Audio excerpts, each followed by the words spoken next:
Aktivis dakwa dilayan kasar ketika ditahan IPD Gombak. Saya rasa kecewa apabila di IPD Gombak lah. Adakah beliau diperlakukan sebegini? Saya rasa macam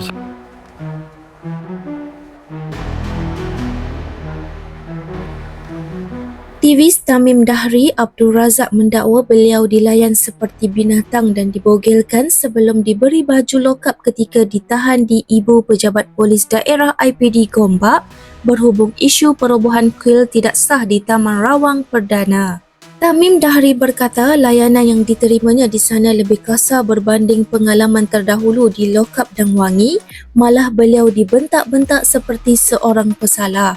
Menurutnya, beliau dan rakan-rakan membuat laporan polis selepas dikepung oleh sekumpulan lelaki India yang bersenjatakan kayu atau batang besi. Ketua Lokap juga melayan kami sama seperti penjenayah lain. Saya tidak faham mengapa perlu melayani kami seperti binatang. Apabila saya meminta Al-Quran, mereka tidak memberikannya dengan alasan tempat itu kotor.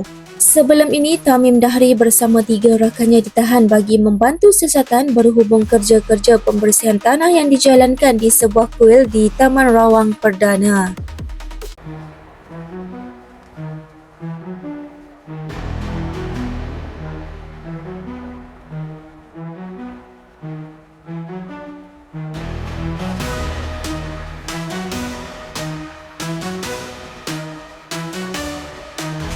Assalamualaikum warahmatullahi wabarakatuh.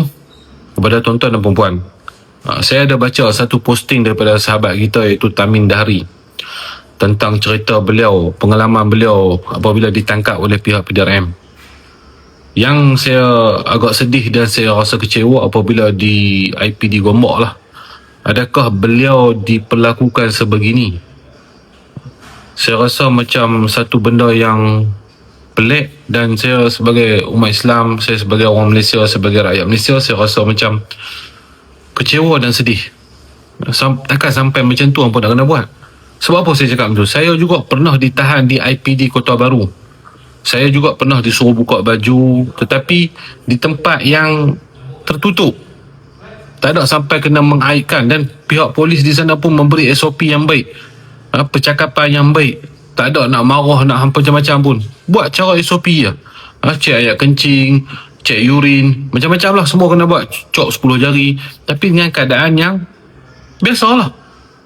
Dan juga bukan sekadar saya biasa kena tahan di IPD Kota Baru. Banyak lah IPD Pulau Pinang. Semua pihak-pihak anggota-anggota polis ni memberi SOP dan kerjasama yang baik lah. Dan kita pun memberi kerjasama kepada pihak polis yang baik. Tapi apa yang berlaku kepada saudara kita Tamim Dahri ni di IPD Gombak ni, saya rasa sangat takkan sampai macam tu nak kena buat.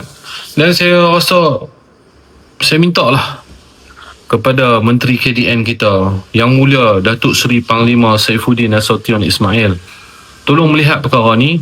Adakah ini SOP pegawai polis untuk siasat? Adakah ini cara dia sampai kena mengaitkan? Saya rasa bukan, sebab saya pun ada pengalaman. Saya tak rasa semua pihak polis buat kerja macam tu. Jadi saya minta lah satu tindakan yang tegas daripada Menteri KDN kita, Datuk Seri Panglima Saifuddin Nasution, untuk melihat perkara ni, sebab perkara ni memberi negatif kepada pihak PDRM sendiri. Memberi satu tanggapan yang tidak baik kepada pihak PDRM. Dan saya pun bila saya baca, saya pun sebagai rakyat Malaysia, saya rasa kecewa. Takkan sampai sebegini untuk diperlakukan kepada seorang yang tak tahu bersalah ataupun tidak lagi. Baru dibuat tangkapan, baru dicek satu-satu. Takkan ini cara dia. Jadi saya harap kerajaan Malaysia boleh tengok baliklah kes ini. InsyaAllah. Assalamualaikum. Sejak minggu lalu, kita ada melihat tentang isu garah. Dan isu garah ini, kalau kita lihat, terdapat banyak persoalan berkaitan dengan undang-undang dan juga prosedur. Dan kita pun ada lihat, ada perkongsian daripada saudara Tamim tentang pengalamannya di IPD Gombak dan juga di IPD Dang Wangi sebelum ini. Dan ada beberapa persoalan oleh netizen tentang prosedur yang digunakan. Adakah kaedah-kaedah yang digunakan oleh pihak polis tu betul?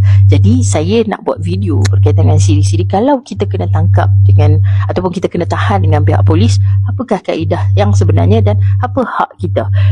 Saudara Tamim dia muat naik tulisan tersebut dan berdasarkan perkongsian dia dan rakan-rakan yang lain yang telah ditahan di IPD Gombak ada disuruh berbogel sebelum diarahkan untuk tukar baju lokap, tetapi dia tak kata bahawa dia kena strip search. Strip search ni adalah carian pada tubuh badan dalam keadaan jadi alang-alang bila dah kita keluarkan isu strip search ni, jom saya kongsikan tentang undang-undang adakah di Malaysia ni ada such a thing as strip search.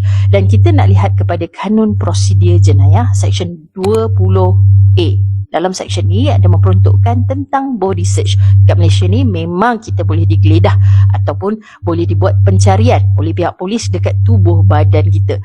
Dan dalam seksyen 20A ni ada juga diperuntukkan bagaimana kaedah-kaedah dan garis panduan yang kita nak lihat kepada jadual keempat Kanun Prosedur Jenayah.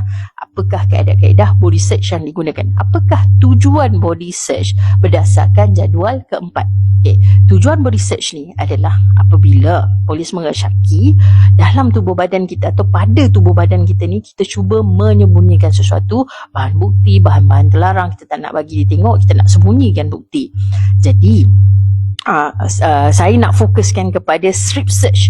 Dalam jadual keempat ni memang ada berkaitan dengan strip search juga. Okay.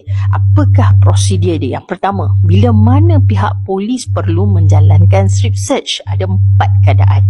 Okay. Yang pertama adalah apabila berlaku penahanan yang sah. Maknanya kita kena tangkap ni ada sebab, ada kesalahan yang kita lakukan. Bermakna kalau macam contohlah kita tengah jalan-jalan, ada pihak polis suspek, kita tak buat apa-apa, dihalang dan tahan kita, dia suruh kita buat strip search, maka itu adalah merupakan salah guna kuasa. Dan seterusnya, bila mana dia boleh buat strip search? Bila dia rasa kita cuba menyembunyikan bukti dekat tubuh badan kita. Contohlah ada bahan-bahan terlarang ke, ada bukti-bukti ke dekat tubuh badan kita. Dan seterusnya, strip search ni boleh dilakukan dengan kelulusan ataupun kebenaran inspektor, yang jawatan inspektor ke atas. Dan strip search perlu dilakukan mengambil kira adab, sensitiviti, peraturan. Contoh, kalau perempuan yang boleh buat strip search dia adalah pegawai perempuan dan boleh dilakukan secara berperingkat. Contoh, dia suruh kita buka baju untuk lihat di bahagian atas, atas torso kita ni, tetapi di bahagian bawah masih bertutup. Selepas dia dah periksa, simak, tak jumpa apa-apa, dan kemudian dia suruh kita pakai baju balik dan kita dan semak di bawah. Itu antara kaedah-kaedah strip search. Dan saya juga nak rujuk kepada satu guideline.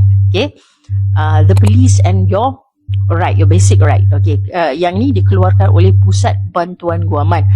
Dia ada cerita langkah-langkah ataupun proses-proses sekiranya kita ditahan polis, apakah hak kita.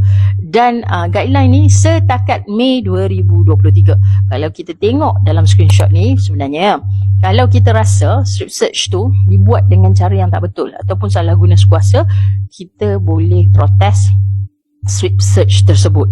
Tetapi jika pihak polis nak buat juga, kemudian selepas proses siasatan dia dah geledah kita, dia tahan riman kita, maka kita boleh buat laporan polis kemudiannya. Dan ingat, di Malaysia ni ada beberapa kes yang mana suspek, pada asalnya suspek telah mengambil tindakan, dia tuntut ganti rugi dekat Mahkamah Sivil sebab penahanan salah guna kuasa dan juga salah prosedur oleh pihak polis. Jadi ketahui hak anda dan kita exercise hak kita sewajarnya.